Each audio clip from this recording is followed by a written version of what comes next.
मंत्रिमंडळाच्या शिष्टमंडळानं वडीगोद्रीमध्ये जाऊन आंदोलक हाकेंची भेट घेतली। यावेळी मंत्री छगन भुजबळांनी ओबीसी आंदोलनाच्या अनेक मुद्द्यांवर आपली भूमिका मांडली। लढण्यासाठी आम्हाला आमचे वाघ परत मैदानात हवेत, आम्ही कुणाच्या बापाला घाबरत नाही असं भुजबळ म्हटलेत। त्याचबरोबर जातीय जनगणना झालीच पाहिजे, या जनगणना करण्यासाठी फडणवीसांचा पाठिंबा आहे असं देखील भुजबळ म्हटलेत। तर खोटे दाखले देणाऱ्यांवर गुन्हा दाखल करण्यात येणार आहे। सर्व ओबीसी बांधव एकत्र राहिले तरच ओबीसी आरक्षण टिकेल असं देखील भुजबळ म्हटलेत। आपण कुणालाही धमक्या देत नाही, दादागिरी करत नाही,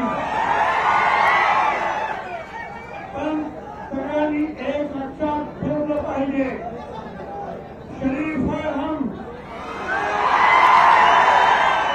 शरीफ है हम,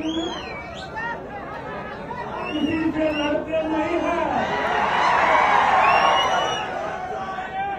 मगर जमाना जानता है हम किसी के बाप से भी लड़ते हैं।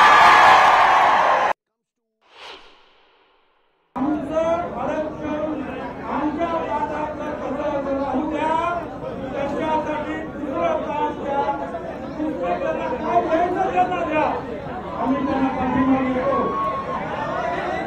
आम्ही त्यांना पाठिंबा दिला, वेगळं आरक्षण आम्ही त्यांना द्यायचं का? स्वतः हा मंत्रिमंडळ कायदा आला,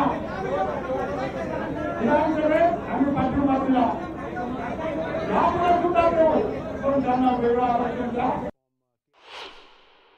हा गरिबी हटवण्याचा कार्यक्रम नाही।